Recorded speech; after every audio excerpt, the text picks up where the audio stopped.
Recent గా వచ్చిన reports ప్రకారం బెంగళూరు అఫీషియల్ గా ప్యారిస్, టోక్యో, బోస్టన్ లాంటి సిటీస్ ని కూడా బీట్ చేసి వరల్డ్ లో 6th ప్లేస్ లోకి చేరిపోయింది అన్న విషయం మీకు తెలుసా?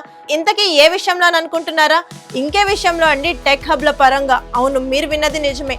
బెంగళూరు ప్రస్తుతం వరల్డ్ లోనే 6th లార్జెస్ట్ టెక్ హబ్ గా నిలిచింది. వినడానికి చాలా ప్రౌడ్ గా ఉంది కదా.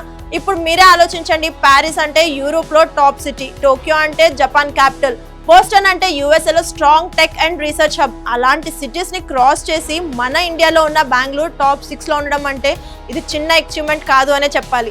అసలు ఎందుకు బెంగళూరు అంత పవర్ఫుల్ గా గ్రో అయిందని అనుకుంటున్నారా? అక్కడికే వస్తున్నా. దానికి ఫస్ట్ రీజన్ స్టార్ట్అప్ ఎకోసిస్టమ్. బెంగళూరులో స్టార్ట్అప్స్ అంటే నెక్స్ట్ లెవెల్. ఇండియాలో మాక్సిమం యూనికార్న్ స్టార్ట్అప్స్ ఇక్కడే పుట్టాయి. లైక్ ఫ్లిప్కార్ట్, స్విగ్గీ, ఓలా, రేజర్ పే లాంటి కంపెనీస్ అన్ని కూడా బెంగళూరు నుండి గ్రో అయినవే. Second reason global tech companies presence. Google, Microsoft, Amazon, Infosys, Wipro అన్ని పెద్ద కంపెనీస్ బెంగళూరులో స్ట్రాంగ్ గా సెటిల్ అయ్యాయి. దానివల్ల జాబ్స్ ఎక్కువ, ఇన్నోవేషన్ ఎక్కువ, కాంపిటీషన్ కూడా ఎక్కువే, అండ్ ఆటోమేటిక్ గా గ్రోత్ స్పీడ్ కూడా పెరిగింది. Third reason talent pool. బెంగళూరుకి బిగ్గెస్ట్ స్ట్రెంగ్త్ ఏంటి అంటే స్కిల్డ్ పీపుల్. ఇండియా మొత్తం నుండి ఇంజనీర్స్, డెవలపర్స్, డిజైనర్స్ అందరూ బెంగళూరుకి వస్తారు. ఫోర్త్ రీజన్ వచ్చేసి innovation and culture.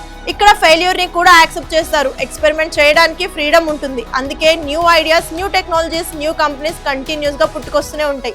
Fifth reason digital economy growth. ఇండియాలో డిజిటల్ యూసేజ్ పెరిగింది. యూపీఐ, యాప్స్, ఆన్లైన్ సర్వీసెస్ అన్ని ఫాస్ట్ గా గ్రో అవడంలో బెంగళూరుది మేజర్ రోల్ ఉంది. కానీ ఇక్కడ ఒక సమస్య కూడా ఉంది. అదే గ్రోత్ ఎక్కడ ఎక్కువ అంటే అక్కడ దానికి తగ్గ ప్రాబ్లమ్స్ కూడా ఎక్కువగానే ఉంటాయి. Like traffic problems, high rents, cost of living లాంటివి అన్నమాట.